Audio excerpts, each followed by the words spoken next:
오늘 하나님의 말씀 함께 봅니다. 사사기 7장 1절에서 9절의 말씀입니다. 사사기 7장 1절에서 9절의 말씀을 우리 한 절씩 교독하겠습니다. 제가 먼저 한 절 읽겠습니다. 여룻바알이라 하는 기드온과 그를 따르는 모든 백성이 일찍 일어나 하롯셈 곁에 진을 쳤고 미디안의 진영은 그들의 북쪽이요 모레산 앞 골짜기에 있었더라.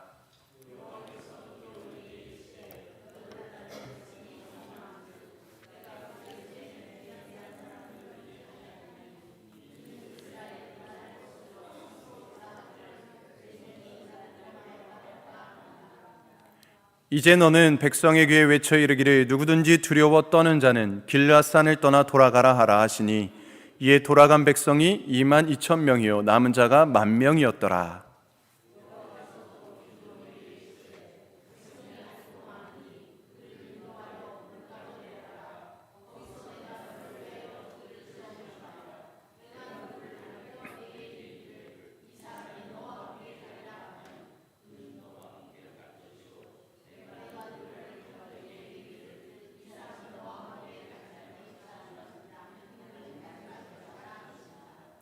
이에 백성을 인도하여 물가에 내려가매 여호와께서 기드온에게 이르시되 누구든지 개가 핥는 것 같이 혈업을 핥는 자들은 너는 따로 세우고 또 누구든지 무릎을 꿇고 마시는 자들도 그와 같이 하라 하시더니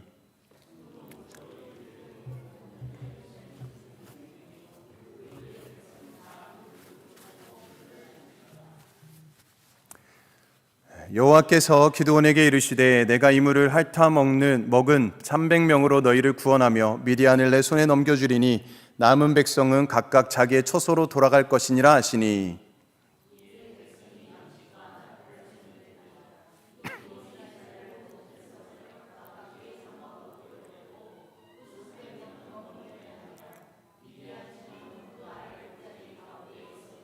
우리 함께 읽겠습니다. 시작.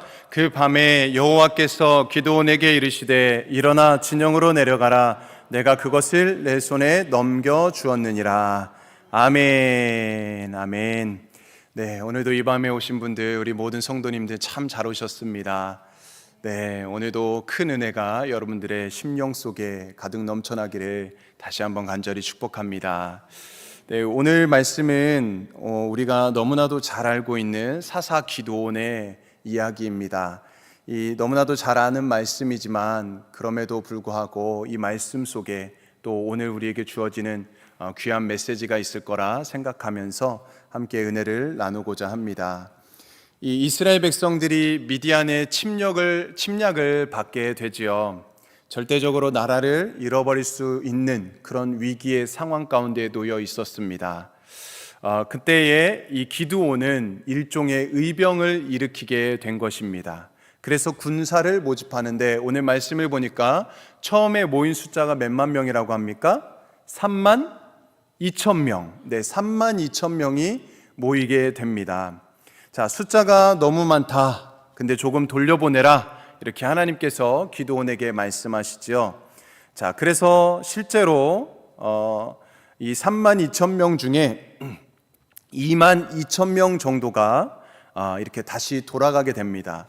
어떻게 보면 미디안이라는 군대는 굉장히 많은 군대였습니다. 32,000명도 굉장히 모자를 법한데 부족한 숫자인데 하나님께서는 그 숫자가 너무 많다라고 말씀하고 계십니다. 그래서 그 22,000명의 사람들이 돌아가게 됩니다. 준비 안 된 사람들, 또 마음속에 죽음에 대한 두려움을 갖고 있는 사람들이 돌아가게 되지요. 자, 그러면 몇만 명이 남게 되었습니까? 32,000명에서 22,000명이 가면 네, 10,000명이 남죠. 너무 쉬운 질문을 제가 드려서 답을 안 하시는 것 같아요. 네, 시험에 들지 않게 하겠습니다. 제가 그냥 다음 말씀드리겠습니다. 네, 10,000명이 남게 됩니다. 자, 그런데 하나님께서 또 뭐라고 말씀하십니까? 오늘 말씀해 보니까 10,000명도 너무 많다는 거예요. 아니 32,000명도 부족한 것 같았는데 10,000명만 남아있는 상황에서 10,000명도 너무 많다고 이야기를 하시니 네, 이거를 어떻게 반응해야 될지 모르겠지만, 그런데 그 10,000명 중에서도 또 많은 사람이 700명의 사람들이 떠나가게 됩니다. 자, 그러면 마지막에 이제 남은 사람들은 300명이 되는 것이죠. 자, 이 300명, 일종의 어떤 테스트 과정을 거쳐서 최후까지 남게 된 사람이 바로 300명입니다. 바로 이 300명을 쓰셔서 이스라엘 나라를 구출하시고 또 하나님의 나라를 세워가는 놀라운 일을 하신 것입니다. 자, 그렇다면 도대체 이 300명은 어떤 사람이었을까요? 어떤 사람들을 이렇게 남아두게 했을까? 이것이 너무나도 궁금하지 않습니까? 자, 첫 번째로 오늘 3가지로 말씀을 드릴 건데요. 첫 번째로는 우리가 그들을 보면 그들은 자랑하지 않는 사람들이었습니다. 뭐 하지 않는 사람이라고요? 자랑하지 않는 사람들. 본문 2절 말씀을 우리가 함께 보기 원하는데요. 사사기 7장 2절 말씀을 띄워줄 수 있을까요? 네, 같이 함께 읽겠습니다. 시작. 여호와께서 기드온에게 이르시되 너를 따르는 백성이 너무 많은즉 내가 그들의 손에 미디안 사람을 넘겨주지 아니하리니 이는 이스라엘이 나를 거슬러 스스로 자랑하기를 내 손이 나를 구원하였다 할까 함이니라. 네, 여기 2절 말씀에 보니까 눈여겨볼 단어가 있습니다. 바로 자랑이라는 단어입니다. 자랑. 이스라엘 백성들이 나를 거슬러 스스로 자랑하기를 내 손이 나를 구원하였다 할까 염려스럽다라는 하나님의 뜻이 숨겨져 있었던 것입니다. 그래서 내가 그들을 돌려보낸다라고 말씀하십니다. 중요한 단어, 자랑이라는 이 단어입니다. 자랑은 왜 하나님께서 수단 이스라엘 이 자원병들을 그대로 돌려보내시기를 원하셨을까요? 다시 말하면 자랑하지 않게 하시려고 조금 더 의미상으로 보면 이 자랑이라는 말은 교만이라는 말과 같이 볼 수 있습니다. 교만하지 않게 하시려고 이스라엘 백성들 중에서 수많은 사람들을 돌려보냈다는 거예요. 만약에 이 32,000명의 백성을 가지고 이 숫자로 가지고 전쟁의 승리를 거두게 되면 그들이 당연히 이스라엘 백성들을 생각하기를 우리들의 많은 숫자가 우리를 스스로 구원했다 할까봐 하나님께서는 혹시라도 이 전쟁의 승리를 그들에게 영광을 올려드릴까 봐서 그렇게 판단하시고 그들을 돌려보낸 것입니다. 자랑할까봐, 교만할까봐. 자, 그런데 이 300명 참 우리가 보아도 어림없는 숫자입니다. 절대로 승산이 불가능한 그런 상황이지요. 자, 그래서 엎드려 기도하고 하나님을 의지했더니 승리했다? 그러면 그들은 승리의 원인을 결코 사람의 숫자나 사람의 능력에서 찾지 않을 것이라는 말이죠. 전적으로 하나님 때문에 승리했다라고 말하게 될 것이고 하나님께 영광을 돌릴 것을 아셨던 것입니다. 우리가 성경에 보면 하나님이 제일 싫어하는 것이 무엇입니까? 물론 거짓말하는 것도 싫어하시고 용서하지 못하는 것도 싫어하고 싫어하는 게 너무나도 많지만 하나님께서 절대로 용납하지 못하는 것이 한 가지 있다면 그것이 바로 교만입니다. 자랑하는 그 마음, 교만한 마음을 무엇보다도 싫어하신다는 것이죠. 성경은 어느 정도로 교만에 대해서 말합니까? 하나님이 겸손한 자에게 은혜를 주신다. 또 반대로 교만한 사람은 그냥 놓아주신다 정도가 아니라 대적하겠다라고까지 말씀해 주셨습니다.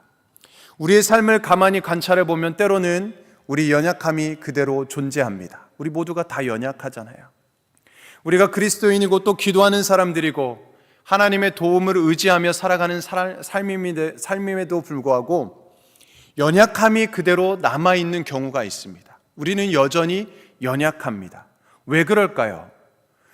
우리의 삶에서 연약함을 그대로 남겨두신 이유는 그것은 저와 여러분이 하나님의 백성이고 하나님의 자녀이고 주님을 사랑하는 사람임에도 불구하고 일생을 통해서 일련의 시련과 역경을 통과하게 하시는 중요한 이유 가운데 하나가 있다면 바로 우리를 교만치 않게 하시려고 우리를 연약하게 하신다는 것입니다.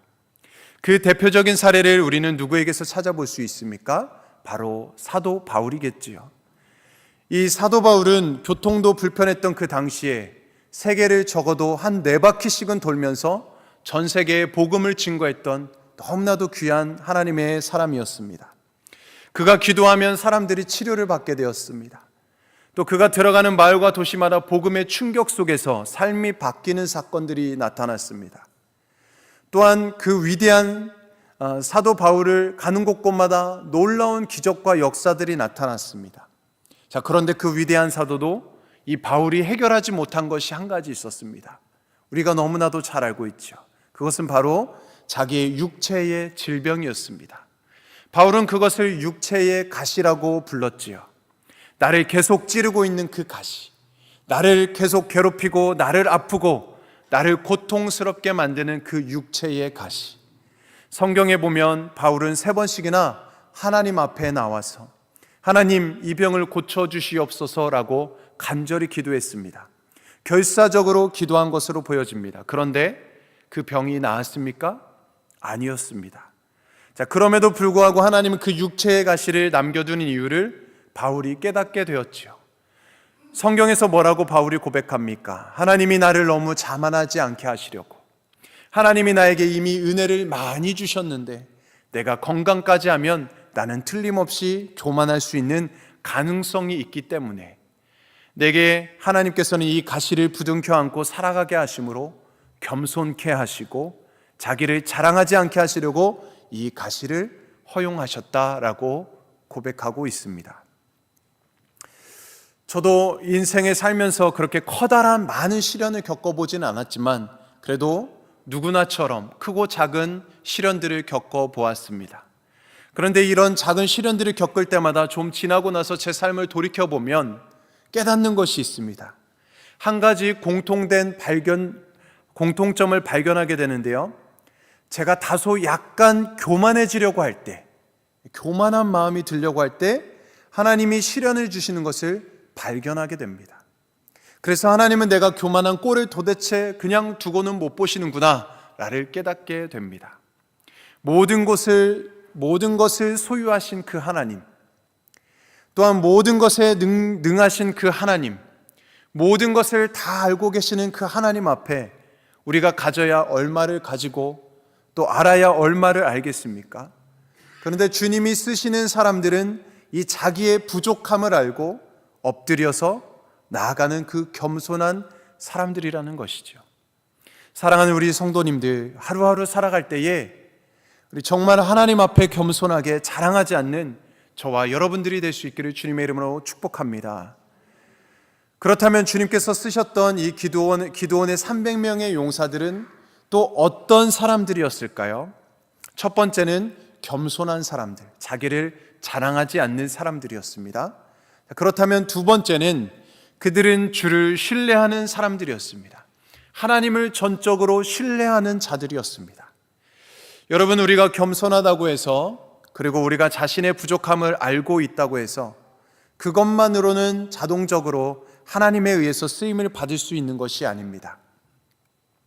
중요한 것은 내 부족함을 알기 때문에 하나님을 의뢰할 줄 알아야 한다는 것입니다. 하나님, 저 부족해요. 저 아무것도 할 줄 몰라요. 그러면 하나님께서 정말 아무것도 못하게 하는 그런 존재로 살아갈 수밖에 없다는 것입니다. 부족함만을 가지고는 우리가 살아갈 수 없습니다. 그것을 인정하는 것만 가지고는 살아갈 수 없습니다. 중요한 것은 우리가 그 무지함을 알기 때문에 전지전능하신 그 하나님을 우리가 더 의뢰하고, 내 연약함을 알기 때문에 그분을 더 확실히 의뢰할 줄 알아야 된다라는 것입니다. 유명한 세계적인 전도자 우리 D.L. 무디를 잘 아실 것입니다. 그는 모세의 일생을 성경을 통해서 공부하다가 그 일생을 3가지의 스테이지 단계로 나누었습니다. 아주 흥미있게 나누었는데요. 모세가 모두 몇 년을 살았습니까? 120년을 살았죠. 그것을 3단계로 나누어서 처음 40년, 중간 40년, 그리고 마지막 40년, 이 3가지 스테이지로 나누게 되었습니다. 무디는 이렇게 말합니다. 모세의 처음 40년, 애굽의 궁중에서 프린스, 왕자로 자라나던 그 40년간의 모세를 묘사하면서 한마디로 그때 모세는 자기가 굉장한 인간인 줄 착각하면서 살던 시대라고 이야기합니다.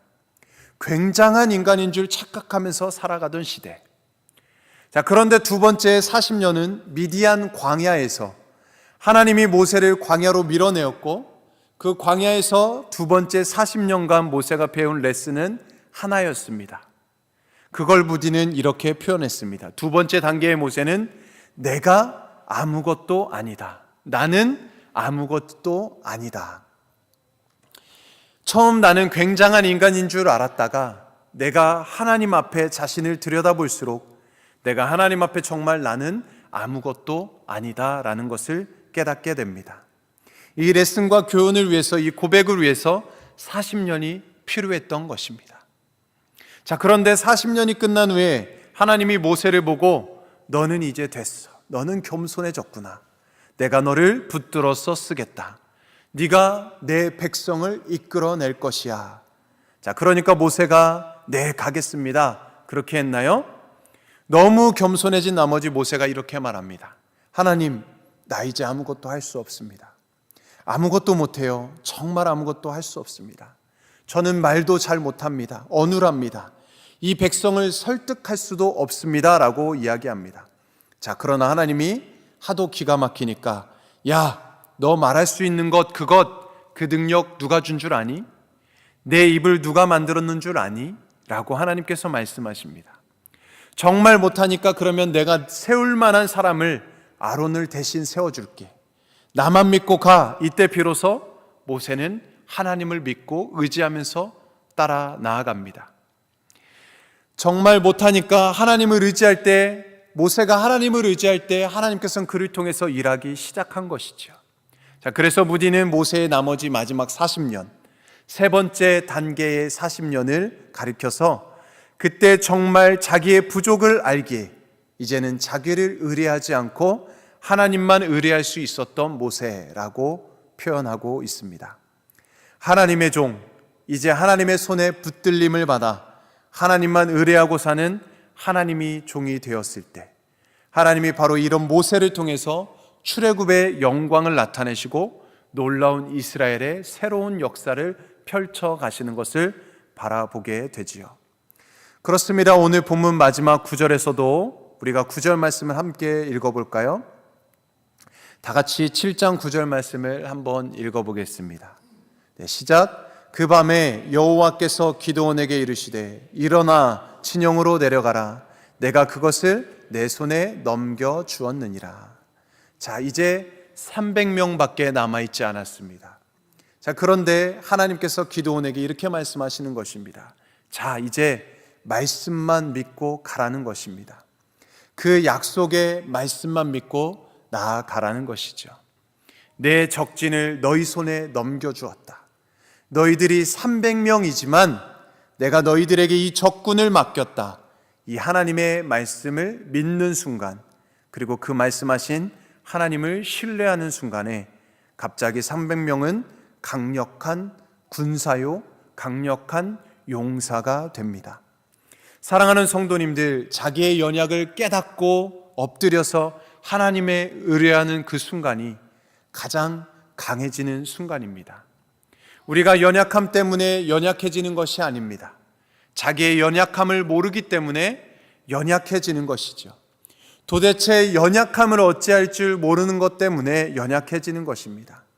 자기의 연약함을 알고 인정하는 자, 그리고 자기의 연약함을 사용할 수 있는 강하신 하나님을 의뢰하는 자들이 더 이상 약해지지 않는다는 것이죠. 바울은 이 놀라운 역설을 배웠습니다. 그래서 자기 육체의 가시에 그 고통스러움을 고백하다가 갑자기 바울이 외쳐든 놀라운 고백이 무엇입니까? 내가 약할 때 강함이 된다라고 고백합니다. 여러분, 이 역설을 한번 우리가 생각해 봅시다. 내가 약할 때 나는 참으로 강한 자이다. 내가 연약할 때 나는 참으로 강한 자가 된다. 그렇습니다. 이제 이 300명은 강한 집단이 되었습니다. 강력한 사람들, 바로 여호와를 의뢰하는 그 믿음을 통해서 그들은 강한 자가 될 수 있었습니다. 사랑하는 성도님들, 우리는 우리의 일생을, 앞으로의 인생을 걸고 주님을 섬길 때에 자기의 이 연약함을 알기에 주님 앞에 엎드리는 사람들, 그리고 참으로 주님을 신뢰할 줄 아는 사람들, 하나님을 의뢰하는 자들이 바로 설 수가 있다면 저와 여러분들은 약한 자가 아니라 강한 자라는 것을 기억하시기 바랍니다. 하나님께서는 우리를 약할 때, 우리가 연약할 때에도 우리를 강하게 붙들어 주실 것입니다. 주님을 온전히 신뢰할 때 세상의 어떤 환난과 풍파가 역경이 다가온다 할지라도 강한 자들이 되어서 승리하게 해 주실 줄로 믿습니다. 그런 삶을 살아가는 우리 모든 성도님들 되기를 주님의 이름으로 축복합니다. 아멘. 끝으로 세 번째는 기드온의 용사들은 준비에 힘쓰는 사람들이었습니다. 준비에 힘쓰는 사람들. 5절과 6절에서 우리가 그것을 알 수 있습니다. 여러분, 우리가 하나님을 의지한다고 할 때 그리스도인들에게 존재할 수 있는 가장 빈번한 오해는 뭐냐면, 내가 하나님을 믿기 때문에 나는 아무것도 안 해도 좋다는 생각입니다. 안 해도 된다는 생각입니다. 진정 믿음은 믿기 때문에 아무것도 안 하는 것이 아니라 믿기 때문에 최선을 다하는 것입니다. 내가 하나님을 의뢰한다는 그 말은, 하나님을 신뢰한다는 그 말은, 우리가 그런 상황을 하나님을 믿고 아무것도 안 하는 것이 아니라 전능하신 하나님을 믿기 때문에 우리가 그를 믿고 최선을 다하는 것입니다. 우리는 그런 상황을 오늘 본문에서도 볼 수가 있습니다. 오늘 본문에서 어떻게 최종적으로 이 300명을 추려내셨습니까? 어떻게 그들을 선별해내셨습니까? 그들은 1년의 테스트의 과정을 거치게 되었습니다. 어떤 과정이었나요? 물을 마시게 했습니다. 물을 마셨습니다. 그 물을 마셨을 때 두 가지 반응이 나타났습니다. 두 가지로 쫙 갈라지게 되었습니다. 한 종류의 사람들은 어떻게 했습니까? 무릎을 꿇고 평안히 물을 마시고 있었습니다. 여러분, 기억하실 것은 이미 전쟁은 시작되어 있는 그런 상황 속에 있었습니다.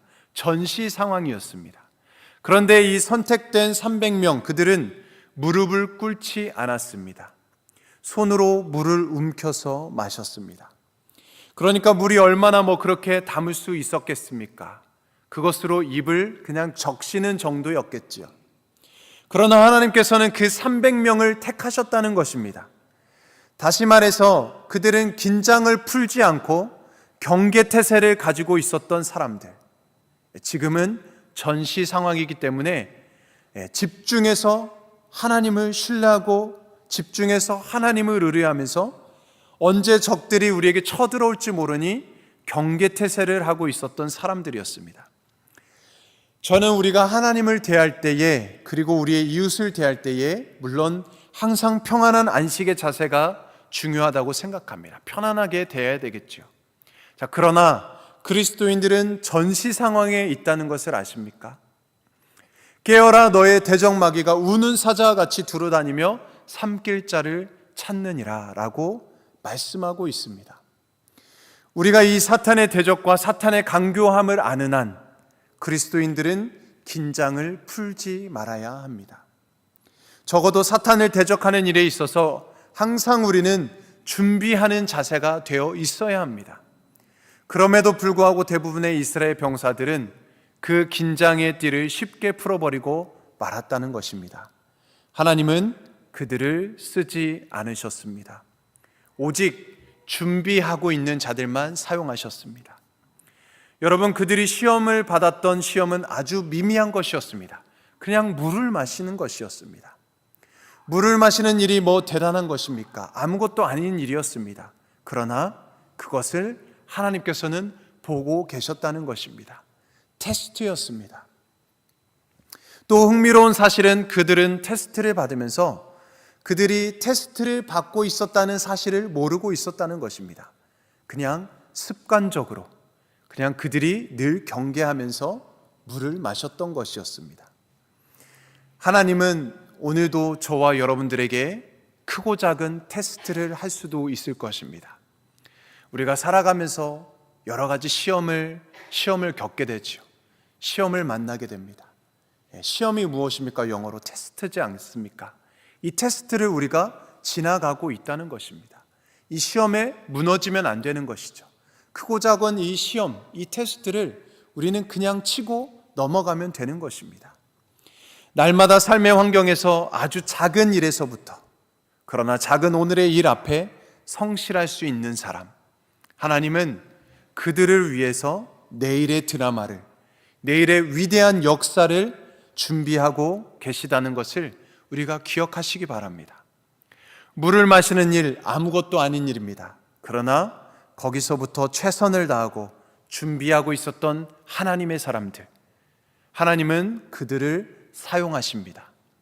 우리가 이런 삶의 태도를 가리켜서 하나님 앞에 삶을 사는 것이다, 우리는 하나님 앞에 서 있는 것이다, 이렇게 말할 수 있을 것입니다. 유명한 종교개혁자인 칼벤 아실 것입니다. 그의 한평생을 지배했던 그의 삶의 모토는 하나님 앞에서, 즉 코람데오라는 그 말씀을 기억하면서 그는 늘 하나님 앞에 있는 것처럼 살아가려고 애를 썼습니다. 누가 보든지 보지 않든지 상관이 없었습니다. 내가 하나님 앞에서 살아간다, 하나님 앞에서 최선을 다한다. 하나님은 그들을 붙들어서 한번 놀라운 일을 할 수 있는 가능성을 보았던 것입니다. 그리고 그들과 함께 일하기 시작한 것이죠. 저는 성경의 한 사람을 볼 때마다 그의 삶의 드라마가 저에게 얼마나 커다란 교훈을 주는지, 감동을 주는지요. 시편 78편 마지막 부분에 보면 70절에 이렇게 기록되어져 있는데요. 또 그의 종 다윗을 택하시되 양의 우리에서 취하시며. 하나님이 왜 다윗을 선택하셨는가?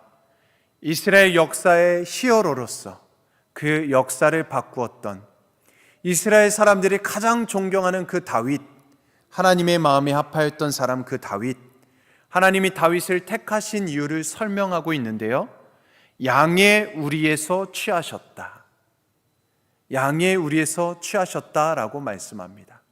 그리고 그 다음 절을 보시면 71절에 젖 양을 지키는 중에서 그들을 이끌어내사 그의 백성인 야곱, 그의 소유인 이스라엘을 기르게 하셨더니 라고 기록되어져 있습니다. 자, 다윗이 본래 무엇을 하던 사람입니까? 목동이었습니다. 양을 치는 목동. 그러니까 이 구절이 의미하는 것이 무슨 말씀입니까?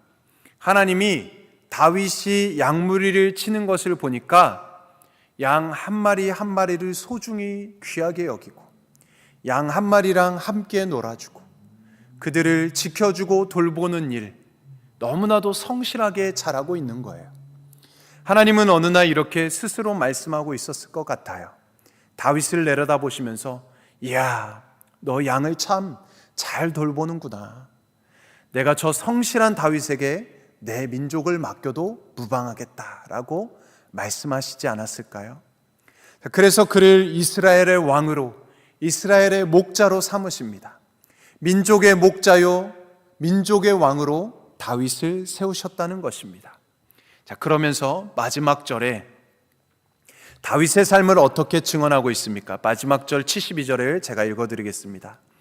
이에 그가 그들을 자기 마음의 완전함으로 기르고 그의 손의 능숙함으로 그들을 지도하였도다. 다시 말하면 하나님은 이 다윗이 양을 칠 때의 그 성실성에서 민족을 리드해 나갈 수 있는 그 리더십을 볼 수가 있었던 것이었습니다. 작은 일에 충성된 자, 자기에게 주어진 그 모든 일에 착하고 충성되게 임했던 그 다윗에게 모든 일을, 또 위대한 일을 맡기셨다라는 것입니다. 사랑하는 우리 성도님들, 우리에게 주어진 작은 일이든 큰 일이든 우리가 하나님 앞에 주어진 그 일들, 우리에게 맡겨주신 그 일들을 우리가 충성되게 나아갈 때 하나님께서는 더 큰 일을 우리에게 맡겨주실 줄로 믿습니다. 또한 그 여러분들을 통하여서 하나님께서는 이 한 사람 한 사람 여러분들을 통해서 이 땅의 역사의 주역으로 삼아 가실 줄로 믿습니다. 하나님의 그 드라마의 한 페이지를 여러분들을 통해 쓰여 내려가실 줄로 믿습니다. 이런 우리의 마음, 우리의 연약함을 알고 또 우리의 교만하지 아니하고 우리가 스스로 겸비하며 전능하신 그 하나님을 의뢰하며 성실히 우리에게 주어진 일에 준비하고 최선을 다한다면 그런 사람들을 통해서 또 우리 뉴욕 성결교회를 통해서 하나님께서는 그 놀라운 하나님의 일들을 펼쳐 나가실 줄로 믿습니다. 그 일에 귀하게 쓰임받는 우리 모든 성도님들이 되기를 주님의 이름으로 간절히 축복합니다. 아멘.